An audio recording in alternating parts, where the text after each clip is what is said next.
여러분들 여드름 때문에 스트레스 정말 많이 받으시죠? 주변 사람들은 모를 겁니다. 이게 얼마나 큰 고민인지 말이죠. 혹시나 여드름이 더 심해질까봐 먹는 것도 맘대로 못 먹고 말이에요. 오늘은 지난 시간에 이어서 음식에 대해서 말씀드리려고 하는데요. 바로 피부과 전문의들이 뽑은 여드름에 좋은 음식 탑3입니다. 그런데 야채가 아무리 여러분들에게 좋다고 말씀을 드려도 씻고 다듬고 하기가 너무 귀찮아서 쉽사리 못 먹게 되잖아요. 그래서 이번 시간에는 음식 중에서도 캡슐로 간편하게 먹을 수 있는 영양제 위주로 정리해봤습니다. 12분의 피부과 전문의들이 꼽은 여드름에 좋은 음식 1위는 바로 기름의 한 종류였습니다. 반전이죠. 기름은 이미 내 얼굴에 잔뜩 있는데 기름을 또 먹으라고 라고 생각하실 수 있는데요. 여러가지 미네랄, 비타민을 제치고 기름이 1위를 했다는 게 정말 놀랍지 않나요? 그럼 도대체 무슨 기름이기에 이렇게 좋다는 걸까요?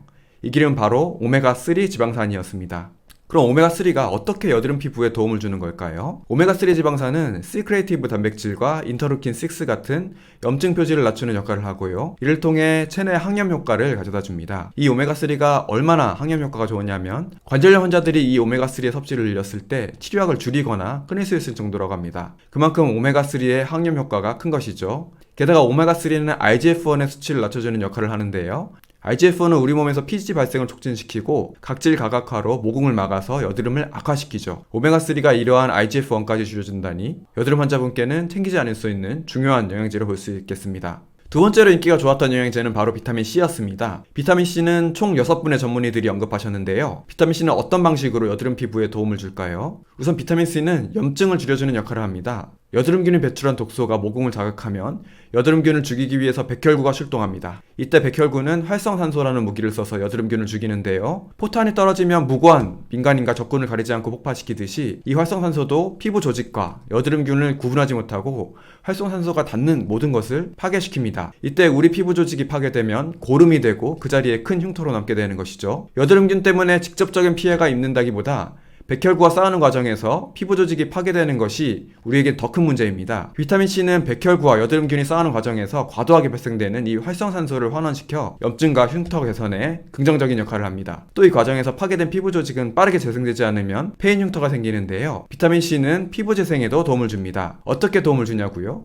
우리 피부는 진피가 파괴되면 섬유아세포라는 세포가 스스로 콜라겐을 만들어서 진피를 복구합니다. 이때 비타민C가 섬유아세포를 도와서 콜라겐 합성을 촉진하여 피부 재생에 도움을 주는 것이죠. 비타민C의 역할은 이게 끝이 아닙니다. 비타민C는 심지어 피부 미백의 효과도 있습니다. 우리 피부가 공격을 받으면 그것을 보호하기 위해서 멜라닌 색소를 마구마구 만들어내거든요. 그래서 여드름이 생겼던 부위가 착색이 되는 거예요. 비타민C는 멜라닌 색소 합성 과정에서 항산화 역할을 해서 색소가 합성되는 것을 방해합니다. 이를 통해 피부가 어두워지고 착색되는 것을 줄여주죠. 자, 그럼 그 다음 영양제를 알아볼까요? 비타민C 다음으로 아연과 프로바이오틱스가 각각 4표로 공동 3위를 차지했습니다. 아연도 여드름에 엄청 좋은 영양제입니다. 아연은 첫째, 체내에서 염증을 낮춰줘서 여드름에 도움을 줍니다. 둘째, 체내에서 세균 번식을 억제하는 역할을 하는데 여드름균도 억제해주는 역할을 하고요. 셋째, 호르몬 수치의 균형을 잡는 데 도움을 줍니다. 테스토스테론 등의 호르몬은 우리 피지샘의 발달 및 피지 생성을 촉진시키는데요. 아연은 이러한 호르몬의 수치를 낮춰 과도한 피지 생성을 억제하는 기능을 하는 것입니다. 아연과 함께 공동 3위는 바로 프로바이오틱스였습니다. 프로바이오틱스는 장내 세균총을 안정화시킴으로써 여드름 개선에 도움을 주는데요. 장내 세균총이 불균형하면 몸에 해로운 박테리아가 장벽을 통과해서 체내로 들어올 수 있기 때문이죠. 또한 프로바이오틱스가 피부 장벽 기능 회복 및 피지 감소를 해준다는 보고도 있으니 우리에게 도움이 많이 될 것으로 생각됩니다. 그 밖에 항산화, 항염 효과가 있는 비타민 E 3표, 항산화 효과, 피부 각질 주기 정상화, 피지 감소 등의 효과가 있는 비타민 A는 3표, 그 외에 비타민 D, 비타민 B3, 글루타치온, 셀레늄 등이 있었습니다. 자, 그럼 좋은 건 알겠는데 어떻게 챙겨 먹는 게 좋은지 알아보도록 하겠습니다. 저의 추천은 4가지입니다. 바로 오메가3, 비타민C, 멀티비타민, 프로바이오틱스인데요.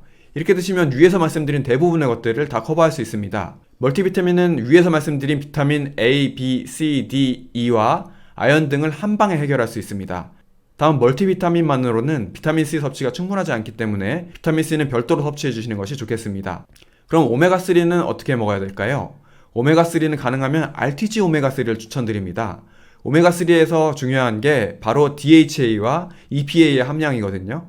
RTG 오메가3에는 이 두 가지가 농축되어 있습니다. 또한 생산 과정에 따라 초임계, 분자 증류법 등으로 나누어지는데 이는 어떤 과정을 거쳤는지 중요하지 않습니다. 최종 산물이 중요한 것이기 때문이에요. 그래서 초임계인지 아닌지는 크게 중요하지 않습니다. 어떤 판매자는 동물성 오메가보다는 식물성 오메가가 더 안전하고 깨끗하다고 광고하는데 RTG 오메가의 경우 정제를 거쳐 나온 제품이기 때문에 안정성에 대해서는 전혀 걱정하실 필요가 없습니다. 오히려 식물성 오메가3는 가격이 비싸고 EPA 함량이 낮을 수 있어 비추천드립니다. 채식을 하시는 분들은 식물성 오메가3가 좋겠네요. 섭취 방법도 궁금하실 것 같은데요. 미국 FDA에서는 1일 2000mg까지, 유럽 식품안정청에서는 1일 5000mg까지 섭취를 권장하고 있습니다. 저의 추천은 DHA와 EPA를 더했을 때 3000mg을 추천드립니다. 드실 때는 식후에 바로 드시는 게 좋고요. 쥐를 대상으로 실험한 연구 결과가 있는데 오메가3를 아침에 투여한 실험군에 있어서 항염 효과가 특히 좋았다고 하니 아침에 드시길 권해드리고 싶습니다. 비타민C의 경우 어떤 종류이든 크게 문제는 없어 보입니다. 섭취량은 1일 최소 1000mg에서 최대 3000mg을 권해드립니다. 섭취 타이밍은 식전, 식후 무관합니다. 식전에 드시면 흡수율은 좋지만 소화기가 약한 분들은 자극적일 수 있고, 식후에 드시면 흡수율은 좀 떨어지지만 소화기 걱정 없이 드실 수 있으니 나의 컨디션에 맞춰 섭취하시면 되겠습니다. 멀티비타민의 경우 앞서 말씀드린 비타민 A, B, C, D, E, 아연 등이 다 포함되어 있는지 확인하시는 게 중요하겠습니다.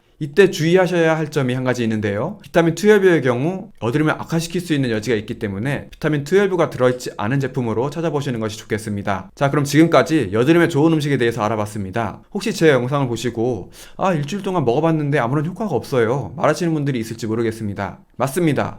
오늘 소개해드린 것들은 음식이고 약이 아니기 때문에 꾸준한 섭취가 필요할 것입니다. 그리고 전문가를 통한 케어가 함께 병행된다면 훨씬 빠른 개선이 가능하겠죠. 그럼 다음 편에서는 더욱 유익한 영상으로 돌아오겠습니다. 구독, 알림 설정 하신다면 놓치지 않고 시청하실 수 있으시겠죠? 자, 그럼 다음 영상에서 뵙겠습니다. 감사합니다.